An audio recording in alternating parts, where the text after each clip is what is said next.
Mon fiancé a dit, annulons les fiançailles. Tous mes amis épousent des cadres, tu ne corresponds pas au profil. J'ai répondu, je comprends. Puis j'ai rendu la bague et j'ai mis à l'abri l'apport pour notre appartement. 6 mois plus tard, il a vu mon nouveau compagnon, quelqu'un qu'il n'aurait jamais imaginé. Je m'appelle Claire Montagnier. J'ai 32 ans. Et jusqu'à il y a un mois, je croyais être au seuil d'une vie que j'avais soigneusement bâtie, lentement, honnêtement, sans prendre de raccourcis. Une vie n'y tape pas accent grave l'œil, ni impressionnante pour les inconnus, mais solide sur les points qui comptaient pour moi. Je suis professeur de français au lycée depuis 8 ans. J'apprends aux élèves de première à argumenter avec des preuves plutôt qu'avec le volume de la voix. J'anime le club d'éloquence après les cours. Je m'occupe de la revue littéraire du lycée que personne ne lit jusqu'à la remise des diplômes, moment où elle devient soudainement importante. Je vois des élèves qui jurent détester la lecture s'illuminer quand ils réalisent que les histoires peuvent résonner comme leurs propres pensées. Je ne gagne pas un salaire de cadre dirigeant. Je gagne assez. Après l'augmentation liée à mon agrégation, je touche un salaire confortable. Je vis selon mes moyens. J'épargne. Je ne cours pas après les signes extérieurs de richesse. Je ne me suis jamais senti diminuée à ce sujet, jusqu'à ce que quelqu'un que j'aimais me fasse sentir que ce n'était pas suffisant. Il s'appelait Adrien Valois. Nous étions ensemble depuis 4 ans, fiancés depuis 1 an. Nous nous sommes rencontrés à l'anniversaire d'un ami, une de ces soirées bondées sur un toit terrasse parisien où tout le monde tient un verre en prétendant ne pas regarder les chaussures des autres. Il était charmant, soigné, d'un abord facile. Il travaillait comme délégué médical, gagnait bien sa vie, environ 90 000 € par an avec les primes. Dès le début, il savait exactement ce que je faisais. Je n'ai jamais prétendu être autre chose. Pendant longtemps, j'ai pensé que nous étions sur la même longueur d'onde. Nous parlions de l'avenir de cette manière vague et rassurante que les couples adoptent quand ils supposent que les détails se régleront d'eux-mêmes. Nous avions réservé un domaine, envoyé les faire-part, ouvert un livret à dédier pour un apport immobilier, principalement à mon nom, parce que c'est moi qui m'occupe de la gestion. Cela ne me dérangeait pas. Puis la première fissure est apparue lors d'un dîner. Le groupe d'anciens d'école de commerce d'Adrien avait un roulement mensuel. Les couples se relayaient pour recevoir. Le genre de dîner où les bouteilles de Grand Cru sont alignées comme des trophées et où tout le monde fait semblant d'être détendu tout en se livrant à une compétition silencieuse. Ce soir-là, un de ses amis parlait de sa nouvelle voiture de sport électrique. Un autre couple revenait tout juste de Courchevel. Quelqu'un d'autre a mentionné une promotion, une augmentation de ses parts dans l'entreprise, un bureau avec vue. Je souriais quand il le fallait, hochais la tête, posais des questions polies. Quand la conversation s'est tournée vers nous, quelqu'un a demandé quels étaient nos projets pour le voyage de noces. Nous pensons descendre dans le sud en voiture, ai-je dit. Découvrir les villages de l'arrière-pays provençal. J'ai toujours voulu faire ça. Le silence qui a suivi n'a pas été long, mais il a été tranchant. Quelqu'un a ri. Ni méchamment, ni gentiment. Un peu rustique, non? A dit l'un des amis, un choix audacieux. D'autres rirent. Je l'ai senti à ce moment-là, le changement subtil, comme si j'avais dit quelque chose qui me classait à part. Adrien a ri aussi, plus fort que nécessaire. Je l'ai regardé juste une seconde, attendant qu'il adoucisse la situation, qu'il dise quelque chose, n'importe quoi. Il ne l'a pas fait. Sur le chemin du retour dans sa voiture de fonction, il était silencieux. Pas un silence de fatigue, ni de réflexion, mais le genre de silence qui semble préparé. Quand nous sommes rentrés à son appartement, il n'a pas allumé les lumières. Il s'est assis sur le canapé et a tapoté le coussin à côté de lui. Il faut qu'on parle, a-t-il dit. Je me suis assise. Il a pris une profonde inspiration, comme s'il s'apprêtait à lire un texte. Je pense à ça depuis un moment, a-t-il commencé. Et je ne crois pas pouvoir t'épouser. Les mots sont tombés doucement, mais leur poids m'a coupé le souffle. Quoi? Ai-je demandé. Ma voix est sortie calme. Trop calme. Je suis désolé, a-t-il dit rapidement. Tu es une personne incroyable. Ce n'est pas une question d'amour. C'est à ce moment-là que j'ai su. C'est juste que, a-t-il hésité, puis a continué. Tu n'es qu'une professeure, Claire. Les femmes de mes amis sont des cadres sup, des associés, des gens qui ont de l'avenir. Je l'ai dévisagé. J'ai besoin de quelqu'un qui corresponde à la vie que je veux, a-t-il poursuivi. Quelqu'un que mes amis respectent. Un instant, j'ai cru que j'allais pleurer, ou crier, ou faire quelque chose de dramatique qui justifierait la cruauté de cette phrase. Au lieu de cela, quelque chose d'inattendu s'est produit. J'ai ressenti un soulagement. Le nœud que je portais dans mon estomac depuis des mois, celui que j'avais mis sur le compte du stress du mariage, s'est desserré. Soudain, tout prenait sens. Les comparaisons, les petites piques, la façon dont il ne me défendait jamais. Je suis restée assise là pendant 30 secondes, à simplement assimiler. Et le mariage ? Ai-je finalement demandé. Les acomptes, l'apport pour l'appartement. On verra ça plus tard, a-t-il dit d'un ton dédaigneux. C'est difficile pour moi aussi. L'apport. 32 000 €. L'argent que j'avais épargné pendant 3 ans. Chaque prime, chaque remboursement d'impôts, chaque fois que j'avais dit peut-être la prochaine fois pour des vacances ou des achats. Le compte était à mon nom.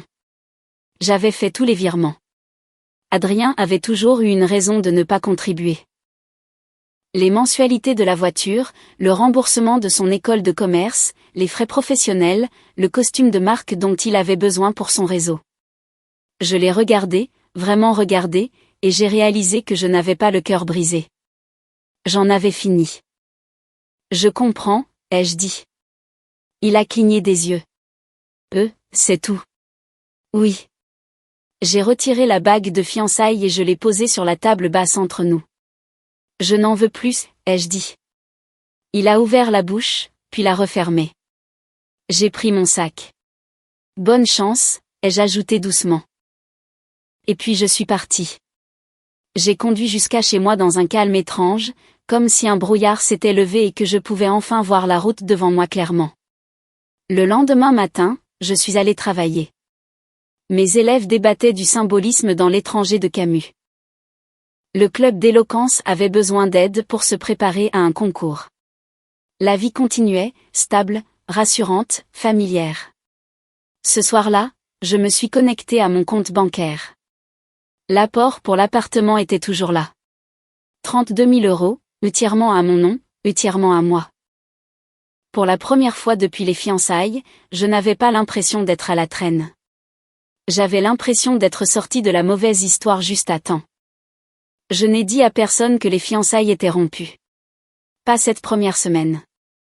Je suis allée travailler le lendemain matin comme si de rien n'était. Même place de parking. Même tasse ébréchée dans la salle des professeurs. Mêmes élèves de première se plaignant de devoir faire un commentaire composé comme si c'était une attaque personnelle. La routine a cette faculté de vous maintenir debout quand tout le reste vacille. Si quelqu'un a remarqué l'absence d'une bague à mon doigt, personne n'a rien dit. Les enseignants sont doués pour ça, voir les choses et laisser les gens décider quand ils sont prêts à parler. La nuit, cependant, le silence était plus fort. Je restais éveillée, rejouant des moments que j'avais ignorés pendant des années. Les commentaires qu'Adrien faisait nonchalamment. La façon dont il me reprenait devant ses amis. La manière dont je semblais toujours devoir expliquer mon métier à des gens qui avaient déjà décidé qu'ils n'avaient aucune importance. Et sous tout cela, il y avait une pensée constante et rassurante. Je n'avais pas fait d'erreur en partant. L'apport était là, tranquillement, inchangé.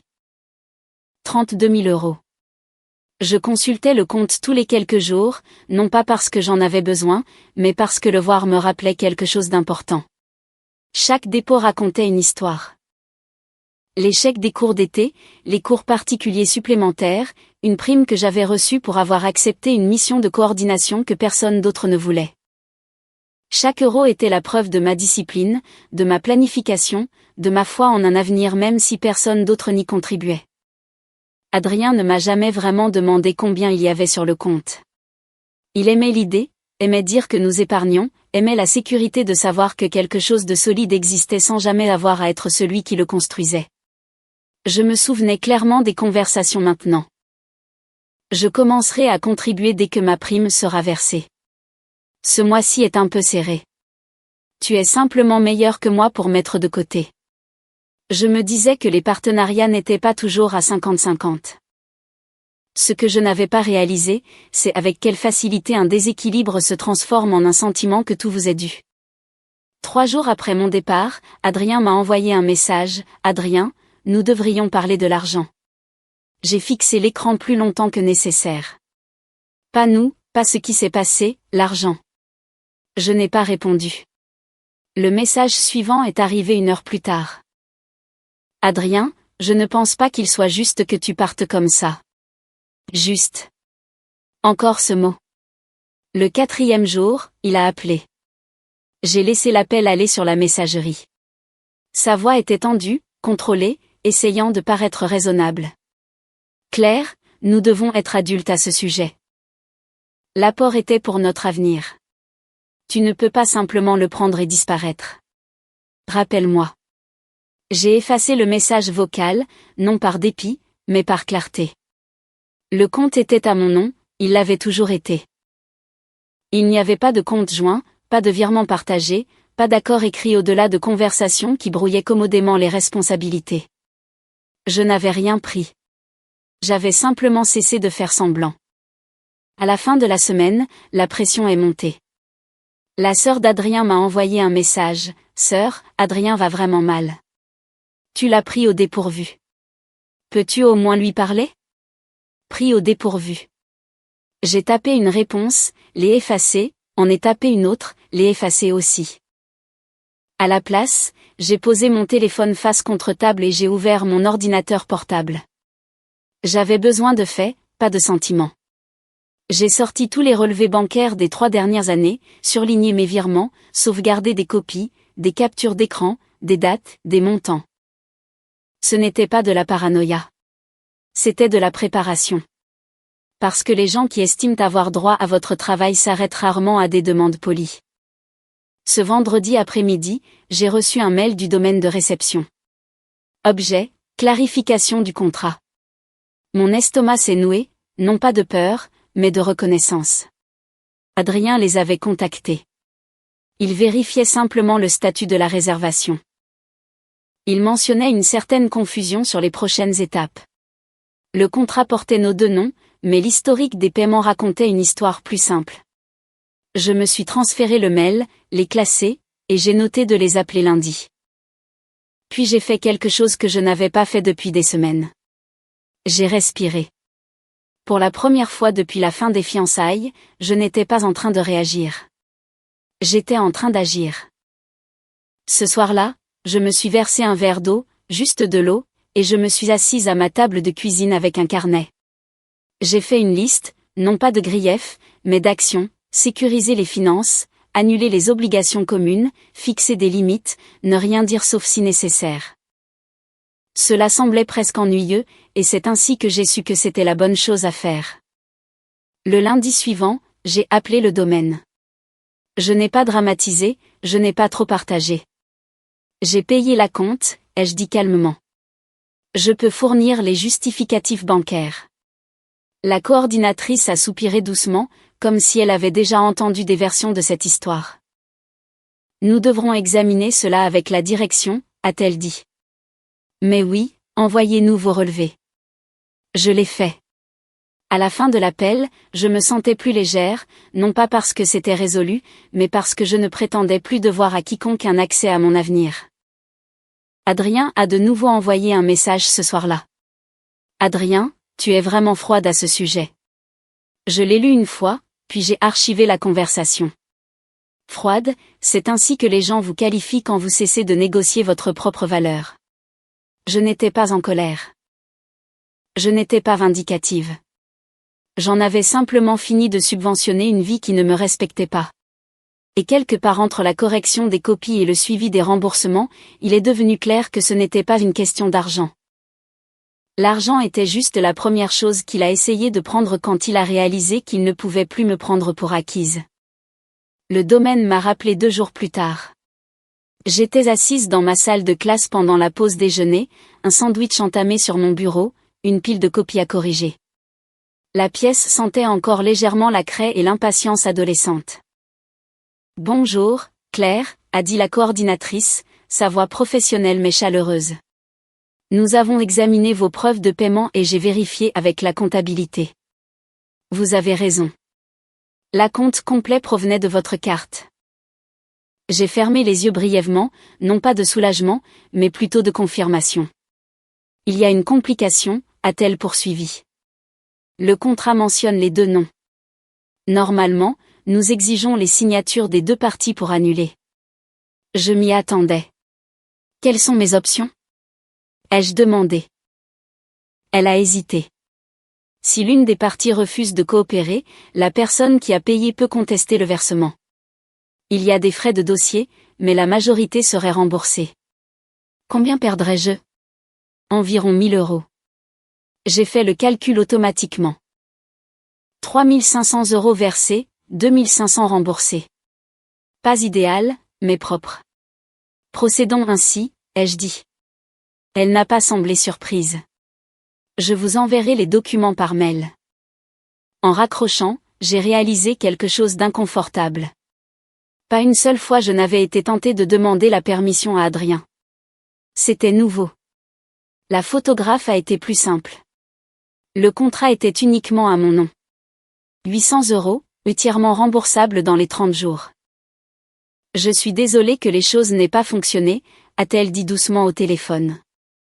Merci, ai-je répondu, et je le pensais. Le DJ a suivi. 400 € remboursés, sans poser de questions. Petit à petit, le mariage se démantelait, non pas avec du drame, mais avec de la logistique. Je tenais un tableau de suivi à jour. Domaine, remboursement en attente. Photographe, remboursé. DJ, remboursé.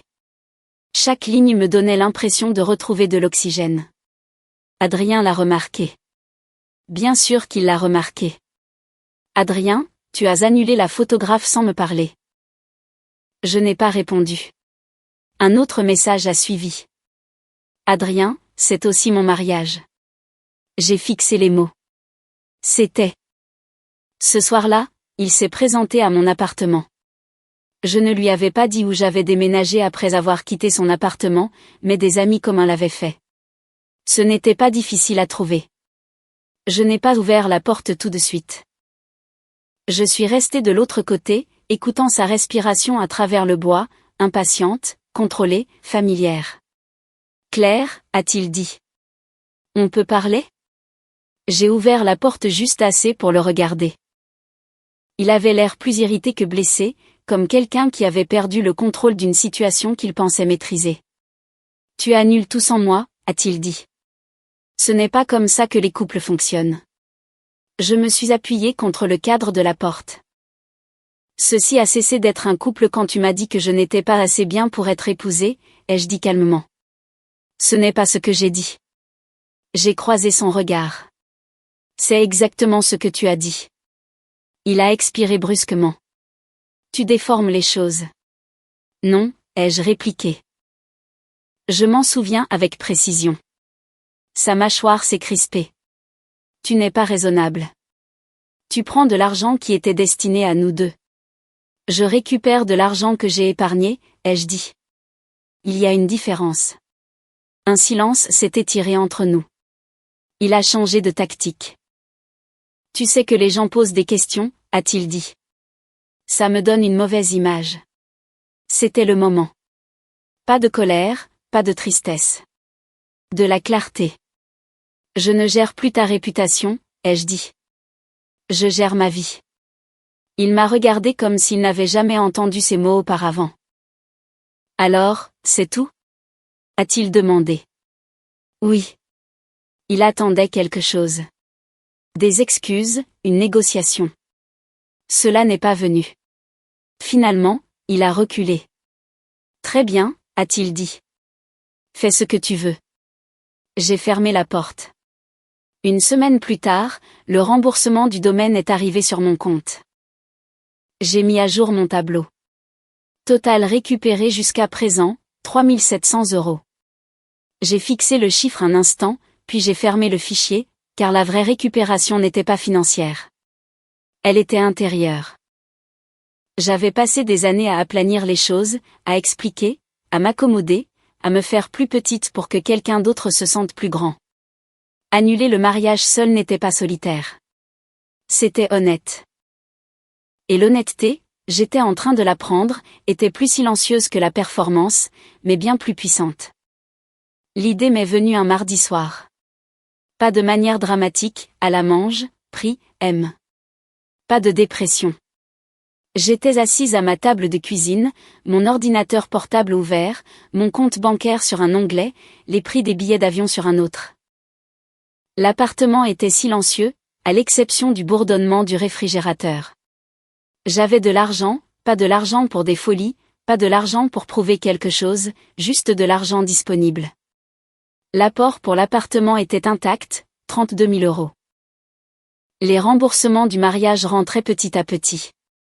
Je n'en avais pas encore dépensé un centime, en partie par habitude, en partie par incrédulité que pour une fois, rien n'était destiné à quelqu'un d'autre. Je regardais une photo de Rome sur mon écran. Le Colisée à l'heure dorée, la pierre usée par des siècles de gens qui avaient vécu des vies entières avant que j'existe. J'avais toujours voulu y aller. Adrien détestait l'idée de longs voyages qui n'étaient pas prestigieux. Il aimait les complexes hôteliers, les expériences organisées, les endroits que l'on pouvait mentionner nonchalamment à un dîner. L'Italie avait toujours été mon idée. J'ai tout réservé d'un seul coup. 2 semaines, Rome, Florence, Venise, des billets d'avion, quelque chose sur lequel je n'avais même jamais cliqué auparavant parce que cela semblait une indulgence que je m'étais entraînée à éviter. Des hôtels que je n'avais pas à justifier. Des restaurants que j'avais gardés pour un jour. 8 000 €. Quand le mail de confirmation est arrivé dans ma boîte de réception, je ne me suis pas sentie coupable. Je me sentais stable. Je n'ai dit à personne que je partais. Ni à mes collègues, ni à mes amis, et certainement pas à Adrien. J'ai fait mes valises tranquillement. Des chaussures confortables, un carnet, une robe que j'aimais parce que je l'aimais, pas parce qu'elle correspondait à une certaine image. Dans l'avion, j'ai regardé les lumières de la ville s'estomper en dessous de moi et j'ai réalisé quelque chose de troublant. Personne ne m'envoyait de message pour me demander où j'étais. Personne n'avait besoin que je me justifie. Rome était bruyante, vivante et complètement indifférente à mon passé. J'ai marché jusqu'à en avoir mal aux pieds. J'ai mangé seule sans me sentir mal à l'aise. Je me suis assise dans des églises, des musées et des cafés où personne ne savait ce que je faisais dans la vie, ni ne s'en souciait. Je ne me sentais pas seule. Je me sentais anonyme de la meilleure façon qui soit. Le 4e jour, j'ai posté une seule photo. Le Colisée, la lumière du soleil filtrant à travers les arches. Légende, parfois, les meilleurs voyages commencent quand on cesse d'aller dans la mauvaise direction. Je n'ai identifié personne. Je n'ai pas expliqué. Je n'ai rien posté d'autre. Mon téléphone a explosé. Des messages d'amis communs. De la sœur d'Adrien. Des gens qui n'avaient pas pris de mes nouvelles depuis des mois, soudainement inquiets. Amis, on dirait une pique.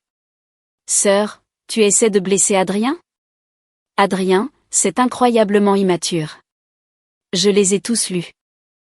Puis j'ai bloqué la conversation, commandé un autre verre de vin et regardé le ciel s'assombrir sur Rome. Être juste une professeure semblait étonnamment luxueux quand personne ne notait ma valeur. Je suis restée hors ligne pour le reste du voyage. Quand je suis rentrée, j'étais bronzée, reposée et étrangement optimiste, comme quelqu'un qui serait sorti d'un couloir étroit pour entrer à l'air libre. La première chose que j'ai faite, c'est la lessive. La deuxième, c'est la préparation de mes cours, la routine à nouveau, familière, rassurante. Puis les rumeurs ont commencé à me parvenir. Apparemment, Adrien racontait aux gens une version différente des événements. Que je l'avais pris par surprise, que j'étais intimidée par son succès, que j'avais rompu les fiançailles parce que je ne pouvais pas le supporter. Sa mère a appelé ma mère. Cette conversation ne s'est pas déroulée comme elle l'espérait. Mais le plus intéressant n'était pas les mensonges eux-mêmes. C'était la rapidité avec laquelle ils se sont effondrés. Les gens ont commencé à poser des questions. Des questions discrètes. En privé. Parce que la chronologie ne tenait pas. Parce que l'argent laisse des traces. Parce que mon absence était calme, pas chaotique. Une semaine après mon retour, mon téléphone a sonné. C'était une de mes amies, mariée à l'un des amis d'école de commerce d'Adrien. Je ne devrais probablement pas te dire ça, a-t-elle dit. Mais il pensait que tu te battrais pour lui. J'ai fermé les yeux. Il a dit à tout le monde que vous faisiez juste une pause, a-t-elle continué. Que tu reviendrais. Quand tu as posté depuis l'Italie, il a perdu les pédales. Je ne me suis pas sentie triomphante. Je me sentais fatiguée, parce que je comprenais enfin quelque chose. Il ne s'était pas attendu à ce que je parte. Il s'était attendu à ce que je négocie. Et ce malentendu, plus que toute autre chose, était ce qui avait brisé sa version de l'histoire. C'est arrivé un jeudi. Une enveloppe blanche unie. Pas d'adresse de retour qui me disait quelque chose. Juste mon nom tapé proprement, comme s'il s'agissait d'une affaire de routine. Je l'ai ouverte, debout dans ma cuisine. Le sac à dos encore sur une épaule. Les chaussures à moitié enlevées. Le genre de moment qui accompagne généralement les factures ou les prospectus de la mairie. Pas cette mise en demeure officielle. Je l'ai lu une fois, puis une deuxième fois. Adrien demandait la restitution des biens communs, y compris 16 000 € représentant sa part prétendue de l'apport pour l'appartement. Des réclamations supplémentaires liées à des contributions financières faites pendant la relation. J'ai laissé échapper un petit rire avant de pouvoir m'en empêcher, non pas parce que c'était drôle, mais parce que c'était absurde. Je me suis assise à la table et j'ai lu la lettre lentement, attentivement cette fois. Le langage était confiant, autoritaire, conçu pour intimider. Il parlait d'équité, d'attente, de la façon dont les relations durables impliquent une propriété partagée, même sans accords écrits. Ce qu'il ne mentionnait pas, c'était un seul virement qu'il aurait fait. Pas un seul. Je n'ai pas paniqué. Je ne l'ai pas appelé. J'ai appelé Béatrice, une amie de fac qui travaillait maintenant en droit des contrats. Nous ne nous étions pas parlé depuis des mois, mais elle a décroché à la deuxième sonnerie. Raconte-moi tout, a-t-elle dit. Je l'ai fait, calmement, chronologiquement. Sans embellir. Elle a écouté, posé quelques questions, puis elle a ri. C'est du grand n'importe quoi, a-t-elle dit. Le compte est uniquement à ton nom. Tu l'as entièrement financé. Il n'y a pas de Pacs avec une clause de partage des biens, pas de contrat écrit, pas de preuve d'intention de partager la propriété. Et la durée de la relation ? Ai-je demandé. Ça n'a pas d'importance, a-t-elle dit. La justice ne partage pas les comptes épargnés en se basant sur des impressions. Cela m'a fait sourire. Et les fiançailles ? Ai-je demandé. Tu as rendu la bague, a-t-elle dit. Ce qui, franchement, te met encore plus en valeur. J'ai expiré. Alors, on fait quoi maintenant ? Je vais rédiger une réponse, a-t-elle dit. Claire, professionnelle, ennuyeuse, expliquant pourquoi ces réclamations n'ont aucun fondement. S'il veut vraiment aller au tribunal, il peut gaspiller de l'argent qu'il n'a pas. Combien je te dois ? 280 €, a-t-elle dit. Tarif amis et famille. Ça vaut chaque centime. La réponse est partie le lendemain. Et puis, rien. Pas de suivi, pas de relance, pas de poursuite judiciaire, juste le silence. Son bluff avait échoué. Je n'ai pas célébré, je n'ai rien dit à personne. J'ai classé la lettre avec mes relevés bancaires et je suis passé à autre chose. Ou du moins, j'ai essayé, car Adrien n'en avait pas fini. Ce samedi matin, j'étais à mon café habituel, en train de corriger des copies. Même table dans le coin, même café crème, même serveur qui connaissait ma commande et ne posait jamais de questions. J'ai levé les yeux quand la cloche au-dessus de la porte a sonné. Et il était là, Adrien, avec sa sœur. Pas une coïncidence. Il m'a repéré instantanément, a redressé sa veste et s'est approché comme s'il s'agissait d'une confrontation planifiée, pas d'un guet-apens. Il faut qu'on parle, a-t-il dit. Je ne me suis pas levée. Je ne pense pas, non. Tu as fait appel à une avocate ? A-t-il demandé, la voix tendue. Sérieusement, c'est ce que nous sommes devenus? J'ai fermé mon cahier. Tu m'as envoyé une mise en demeure me réclamant 16 000 €, ai-je dit. À quoi t'attendais-tu? Sa sœur est intervenue. Il essaie juste de s'assurer que les choses sont justes. Je l'ai regardé. Était-on en train de construire une vie ensemble? Ai-je demandé. Ou étais-je simplement en train d'en financer une? Elle a cligné des yeux. Car voici le détail qui n'avait pas trouvé sa place dans sa version de l'histoire. Il m'a dit que je n'étais qu'une professeure, ai-je dit. Qu'il avait besoin de quelqu'un que ses amis respecteraient. Adrien s'est agité, mal à l'aise. Ce n'est pas exactement. C'est exactement ce que tu as dit, ai-je interrompu. Calme, précise. Mot pour mot. Sa sœur nous a regardés tour à tour. Tu n'as pas contribué à l'apport, ai-je ajouté. Pas une seule fois. Son visage a changé. C'est vrai, ça? Ce n'est pas la question, a sèchement répondu Adrien. Si, un peu, ai-je dit. Silence. Adrien a attrapé le bras de sa sœur. Allons-y. Elle ne va manifestement pas être raisonnable. J'ai croisé son regard. J'ai été très raisonnable, ai-je dit. Je ne te donne simplement pas de l'argent qui n'a jamais été à toi. Ils sont partis. Le serveur a glissé un croissant sur ma table sans un mot. Je lui ai souri, j'ai repris mon stylo et je suis retourné à ma correction. Parce que quelque part en chemin, j'avais appris ceci, les gens ne font pas appel à des avocats pour des choses dont ils sont sûrs. Ils le font quand le contrôle leur échappe et qu'ils ne savent pas comment le récupérer autrement. L'année scolaire avait son propre rythme. La rentrée de septembre était toujours comme ça. De nouveaux visages, une nouvelle énergie, des élèves de seconde qui faisaient semblant de s'en ficher.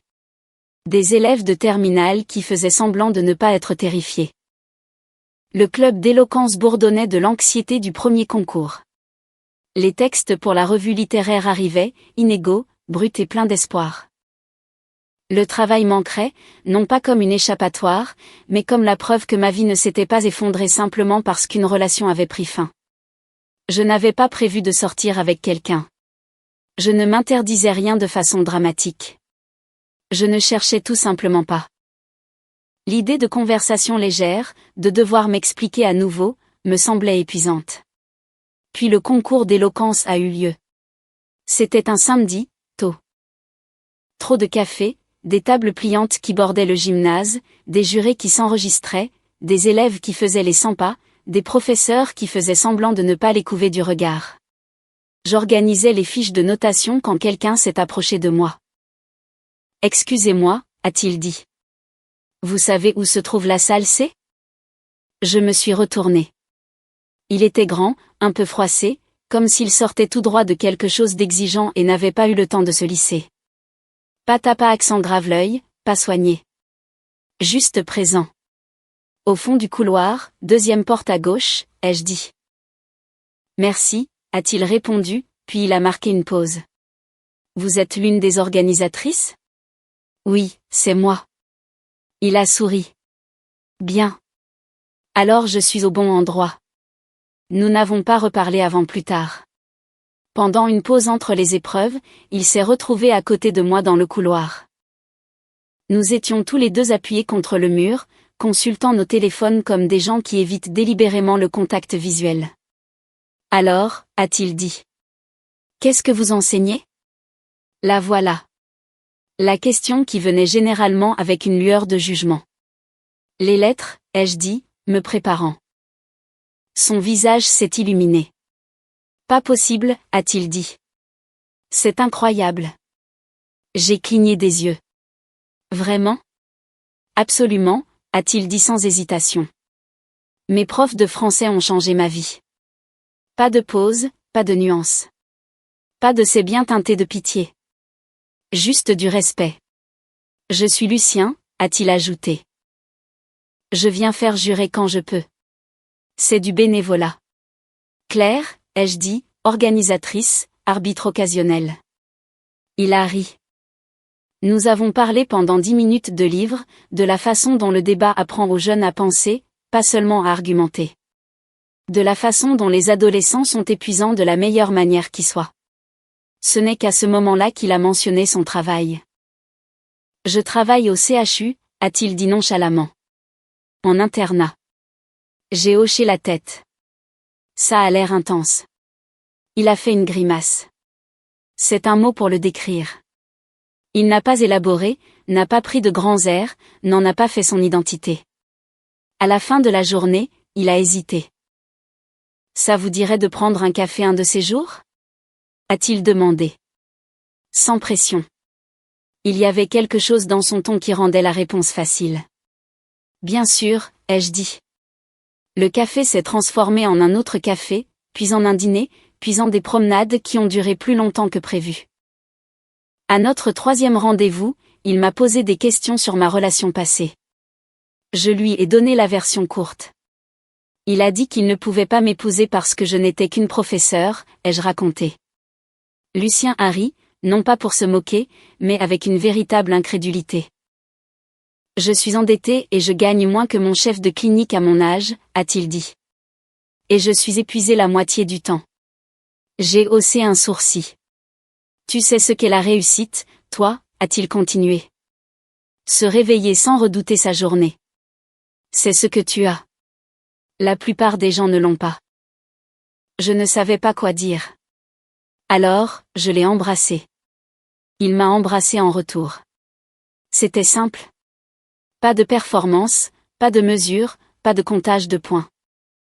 Quelques semaines plus tard, par le biais d'amis communs, j'ai appris comment les choses se dégradaient du côté d'Adrien.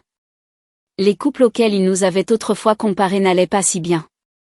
L'analyste financier ne rentrait jamais à la maison. Le type de la start-up s'était fait licencier. La directrice marketing avait une liaison. Les dîners ont cessé. Le tableau des scores a disparu.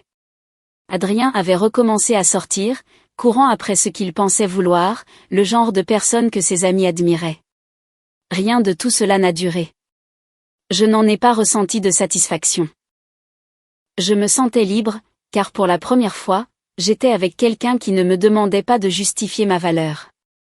Il la voyait, et cela changeait tout. Je ne savais pas qu'Adrien serait là. Si je l'avais su, j'y serais probablement allé quand même, mais j'aurais porté des chaussures différentes, quelque chose de plus stable, de plus solide. C'était une fête de fin d'année chez un ami. Pas un ami proche. Pas vraiment. L'un de ces cercles sociaux qui se chevauchent et persistent longtemps après la fin des relations. J'ai hésité avant de dire oui, puis j'ai décidé que je n'allais pas continuer à rétrécir mon monde juste pour éviter de croiser quelqu'un de mon passé. Lucien a proposé de m'accompagner. Nous ne sommes pas obligés de rester longtemps, a-t-il dit. On peut faire une apparition et s'éclipser. J'ai souri. Marché conclu. Il est arrivé chez moi directement de l'hôpital. La blouse de travail troquée contre un jean et un pull, son badge d'identification toujours accroché à son sac parce qu'il avait oublié de l'enlever. Il s'en est excusé comme si c'était un défaut. J'aimais ça chez lui. L'appartement était déjà bruyant quand nous sommes arrivés. La musique jouait trop doucement pour avoir de l'importance. Des rires se déversaient dans le couloir. Les manteaux étaient empilés d'une manière qui suggérait que personne ne prévoyait de partir tôt. J'ai repéré Adrien presque immédiatement. Il se tenait près de l'îlot de la cuisine, un verre à la main, la posture raide. Sur le papier, il était impeccable, veste sur mesure, coupe de cheveux nette, la version de lui-même qu'il aimait présenter aux gens qui comptaient. Ses yeux m'ont trouvé. Puis ils ont trouvé Lucien. J'ai senti le changement avant de le voir. Pas de la jalousie exactement, plutôt une sorte de réévaluation. La femme de mon ami a remarqué la pause et est intervenue avec une gaieté forcée. Oh, Claire. Salut. Tu as pu venir. Et voici Lucien, a-t-elle dit en tendant la main. Ravie de te rencontrer. Adrien la lui a serré un peu trop fermement. Et tu connais déjà Adrien, a-t-elle ajouté, trop tard pour se retenir. Lucien a jeté un regard entre nous, poli et imperturbable. Maintenant oui. Quelqu'un à proximité a posé la question inévitable. Alors, qu'est-ce que tu fais dans la vie, Lucien ? Il a haussé légèrement les épaules. Je suis interne, en pédiatrie. Voilà. Je n'ai pas regardé Adrien. Je n'en avais pas besoin. Je l'ai senti. La façon dont l'atmosphère de la pièce s'est réajustée, la façon dont certaines personnes se sont penchées, soudainement intéressées. La façon dont les critères ont changé. C'est impressionnant, a dit quelqu'un. Lucien a souri. C'est surtout épuisant. J'ai senti le regard d'Adrien sur moi alors, perçant, scrutateur, comme s'il essayait de résoudre une équation qui n'avait plus de sens. Plus tard dans la soirée, Lucien est allé se resservir un verre. Je suis resté près de la fenêtre, regardant la neige s'accumuler le long du balcon. C'est à ce moment-là qu'Adrien s'est approché. Il a l'air gentil, a-t-il dit. Je n'ai pas répondu. Tu as vite tourné la page, a-t-il ajouté. 6 mois, ce n'est pas rapide, ai-je répliqué. C'est sain. Il a hésité. J'ai repensé à ce que j'ai dit. J'ai peut-être été dur. Je me suis tourné pour lui faire face. Tu n'as pas été dur, ai-je dit. Tu as été honnête. Il a froncé les sourcils. Je ne le pensais pas comme ça. Si, tu le pensais, ai-je dit calmement. Et ce n'est pas grave. Tu m'as dit exactement ce à quoi tu accordais de la valeur. Je ne correspondais simplement pas. Lucien est revenu à ce moment-là, se glissant naturellement à côté de moi, sa main trouvant la mienne sans effort. Prête ? A-t-il demandé. Je suis de garde dans 6 heures et j'aimerais vraiment dormir. J'ai souri. Oui. Alors que nous prenions nos manteaux, Adrien nous observait, non pas avec colère, mais avec quelque chose qui ressemblait à de l'incrédulité. Dehors, l'air était froid et pur. Lucien a expiré, les épaules relâchées. C'était ton ex, a-t-il dit. Comment tu as su ? La façon dont il te regardait, a répondu Lucien, comme s'il faisait un calcul et n'aimait pas le résultat. J'ai ri alors que nous marchions vers la voiture. Ma voiture, une berline d'occasion que j'avais achetée des années auparavant et dont je ne m'étais jamais excusé. Lucien m'a arrêté. Et, a-t-il dit. Oui. Cet apport pour l'appartement dont tu as parlé une fois, a-t-il dit. Tu l'as toujours ? La plus grande partie. Il a hoché la tête, pensif. Mon bail se termine dans quelques mois. Peut-être qu'on pourrait commencer à regarder des logements ensemble. Sans pression. Je l'ai regardé. Vraiment regardé. Cet homme qui ne me mesurait pas par des titres, qui ne sourcillait pas devant mes choix, qui pensait que c'était moi qui étais impressionnante. J'aimerais beaucoup, ai-je dit. Nous sommes partis dans le silence. Derrière nous, un chapitre se fermait. Devant nous, quelque chose de stable commençait. Nous n'avons rien précipité. Cela a surpris les gens. Après tout ce que j'avais traversé, il y avait cette attente que progresser signifiait aller vite. Comme si la stabilité ne comptait que lorsqu'elle s'accompagnait d'étapes importantes que l'on pouvait annoncer. Lucien et moi avons ignoré cela. Nous sommes sortis ensemble discrètement. Des dîners en semaine qui se terminaient tôt parce que l'un de nous travaillait le lendemain matin. Des promenades qui n'avaient pas besoin de destination. Des conversations qui ne ressemblaient pas à des entretiens d'embauche. Il ne m'a jamais demandé de justifier mes choix. Il me posait des questions sur mes élèves, sur les livres que j'aimais enseigner et ceux qui m'ennuyaient. Il écoutait quand je parlais, non pas comme s'il attendait son tour, mais comme si les détails comptaient. Et lentement, presque sans nous en rendre compte, nous avons commencé à parler de logistique, pas de rêve, pas de fantasme. De la vie. Son bail se terminait dans quelques mois. Le mien non, mais mon logement était petit et temporaire d'une manière que je n'avais jamais admise à voix haute. Un soir, nous étions assis sur mon canapé, des papiers étalés entre nous, son planning d'internat, mon calendrier scolaire, quand le sujet est venu naturellement. On n'est pas obligé de décider quoi que ce soit maintenant, a-t-il dit. Je veux juste être honnête sur la direction que je prends. J'ai hoché la tête. Moi aussi. Il n'y a pas eu de grande déclaration, pas de pression, juste 2 adultes qui cartographiaient leur réalité. Quand nous avons commencé à chercher des maisons, cela ne ressemblait pas à une performance. Pas de vantardise, pas de comparaison, pas de tentative de gagner une compétition imaginaire. Nous voulions quelque chose de modeste, 3 chambres, un petit jardin, de bonnes écoles, non pas pour la valeur de revente, mais pour la vie de quartier. Quand la conversation s'est tournée vers l'argent, je me suis crispée par habitude. Lucien l'a remarqué. Et, a-t-il dit doucement. On va faire ça équitablement. J'ai plus d'économie, ai-je dit automatiquement. Je sais, a-t-il répondu. Et je ne veux pas que ça compte. Je l'ai regardé. Si, un peu. Il a secoué la tête. Pas comme tu le penses. Nous nous sommes assis à la table de la cuisine avec des calculatrices et des notes, travaillant sur les chiffres comme des coéquipiers, pas des adversaires. Finalement, il a insisté pour que nous partagions l'apport à parts égales. Nous sommes partenaires, a-t-il dit. Ça veut dire égalité. Je n'ai pas discuté. Non pas parce que je ne pouvais pas, mais parce que cette fois, l'égalité n'était pas quelque chose pour laquelle je devais me battre. Nous avons racheté la maison 3 mois plus tard.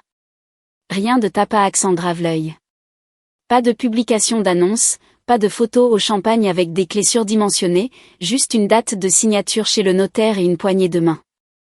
Le jour du déménagement a été un chaos. Les collègues de Lucien de l'hôpital sont venus entre leurs gardes. Mes amis professeurs sont arrivés avec du café et des outils qu'ils ne savaient pas utiliser. Quelqu'un a apporté des pizzas. Quelqu'un d'autre a apporté une glacière. Il y avait des rires, de la sueur, des cartons mal étiquetés. On se sentait comme une communauté, pas comme une compétition. Ce soir-là, nous étions allongés sur un matelas par terre, la livraison des meubles retardée, épuisés de la meilleure des manières. Lucien s'est tourné vers moi. « Tu es heureuse ?» a-t-il demandé. Je n'ai pas hésité. « Oui, ai-je dit. »« Vraiment heureuse. »« Tant mieux, » a-t-il répondu. « Moi aussi. » Il n'y avait pas d'applaudissements, pas de tableau de score, juste la paix. Plus tard, par le bouche à oreille, j'ai eu des nouvelles d'Adrien. Sa sœur m'a contacté de manière inattendue des semaines après la fête. Elle s'est excusée pour l'incident au café, pour avoir cru à sa version des faits. Elle a dit que les choses ne s'étaient pas bien passées pour lui depuis.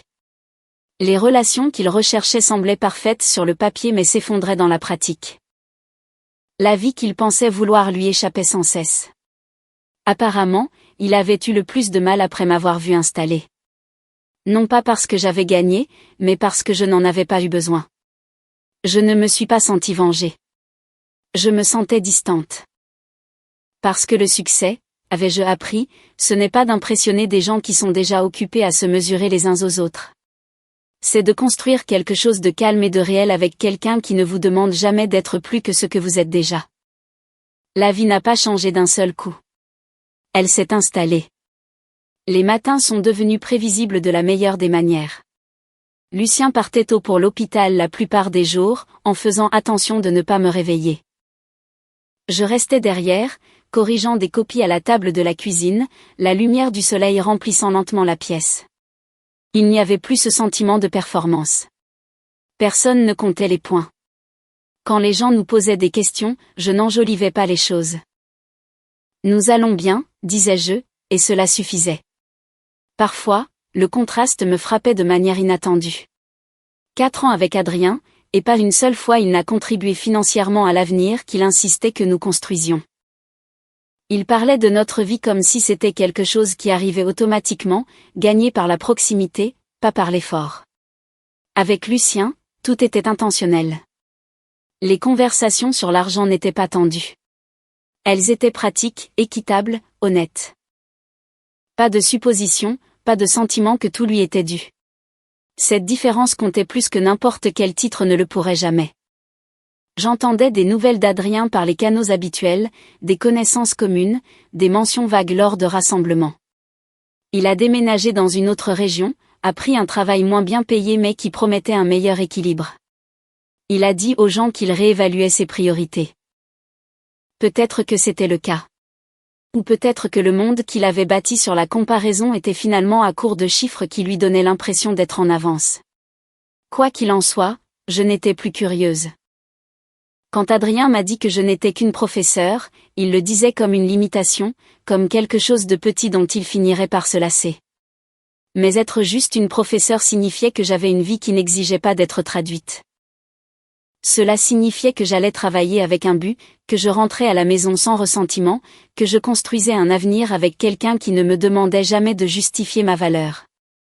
Un soir, Lucien était appuyé contre le comptoir, me regardant préparer les repas pour le lendemain. « Tu penses à te remarier un jour ?» a-t-il demandé nonchalamment. Pas pour me tester, juste pour demander. J'ai souri. Seulement si ça ressemble à ça, ai-je dit. Il a hoché la tête. Bien, parce que l'amour, ce n'est pas seulement de rester. C'est une question de respect, de valeurs partagées, et de choisir quelqu'un qui ne confond jamais votre profession avec votre valeur. Je ne suis toujours qu'une professeure, et je n'ai jamais été aussi heureuse. Les gens aiment les fins nettes. Ils veulent un gagnant clair, une chute, un arc de rédemption qu'ils peuvent pointer du doigt en disant « Tu vois, c'est comme ça que ça doit se passer ». La vie ne fonctionne pas vraiment comme ça. Ce qu'elle vous donne à la place, c'est de la clarté. Si vous êtes prêt à vous y confronter. 1 an après la rupture des fiançailles, quelqu'un m'a demandé si je regrettais la façon dont les choses s'étaient passées, si j'aurais aimé me battre plus fort, mieux m'expliquer, essayer d'être plus impressionnante. Je n'ai pas eu à y réfléchir. Non, ai-je dit. Parce que rien dans cette relation n'a échoué soudainement. Elle était désalignée depuis longtemps. Je n'avais simplement pas voulu admettre que l'amour sans respect se transforme lentement en négociation, et la négociation est épuisante. Adrien ne m'a pas quitté parce que j'étais professeur. Il m'a quitté parce qu'il avait besoin d'un public et que j'en avais fini de jouer un rôle. Lucien ne m'a jamais demandé d'être plus petite, plus bruyante ou différente. Il ne me présentait pas avec des nuances. Il ne présentait pas mon travail comme un tremplin vers quelque chose de mieux. Il voyait ma vie comme étant complète, pas provisoire. C'est ça qui comptait. Nous ne nous sommes pas précipités dans quoi que ce soit de dramatique. Pas d'annonces sur les réseaux sociaux, pas de grands gestes conçus pour l'approbation extérieure. Quand il m'a demandé en mariage, c'était discret. À la maison, sans témoin, sans spectacle, juste une simple question posée par quelqu'un qui connaissait déjà la réponse. J'ai dit oui. Nous prévoyons une petite cérémonie. La famille, les amis, les gens qui sont réellement présents quand les choses ne sont pas brillantes. Pas de compétition, pas de hiérarchie, personne qui compte les points. Parfois, j'entends encore cette phrase dans ma tête, juste une professeure. Et je souris, parce qu'être juste une professeure signifie que je passe mes journées à aider des jeunes à trouver leur voie au lieu de faire taire la mienne. Cela signifie que je vais travailler avec un but et que je rentre à la maison en paix. Cela signifie que j'ai bâti un avenir avec soin, honnêtement, sans avoir besoin de la validation de gens trop occupés à se mesurer aux autres. Adrien voulait quelqu'un que ses amis respecteraient. Je voulais quelqu'un qui me respecterait. Nous avons tous les deux eu exactement ce que nous avions choisi. Je ne suis toujours qu'une professeure, et je comprends enfin toute la valeur que cela représente. Commentaire, j'espère que ce récit vous a touché autant que moi. Parfois, on pense que l'amour demande de se faire tout petit pour laisser la place à l'autre, mais le véritable respect ne réclame jamais un tel sacrifice. Savoir partir quand on n'est plus valorisé n'est pas un échec, c'est un acte profond de dignité envers soi-même. Il est facile de se laisser éblouir par le prestige ou l'apparence. Pourtant, la vraie réussite réside souvent dans la tranquillité d'un quotidien partagé avec bienveillance. N'ayez jamais peur de poser vos limites, car elles sont les gardiennes de votre paix intérieure. La bonne personne ne vous demandera jamais de justifier votre existence ou votre métier. Le bonheur ne se crie pas, il se vit doucement et sans artifice. Prenez le temps de construire une vie qui vous ressemble vraiment, plutôt qu'une vie qui impressionne les autres. Vous méritez d'être aimé pour ce que vous êtes, sans condition ni note de bas de page. Cette histoire vous a plu ? Laissez un commentaire et abonnez-vous pour soutenir la chaîne. D'autres histoires arrivent bientôt.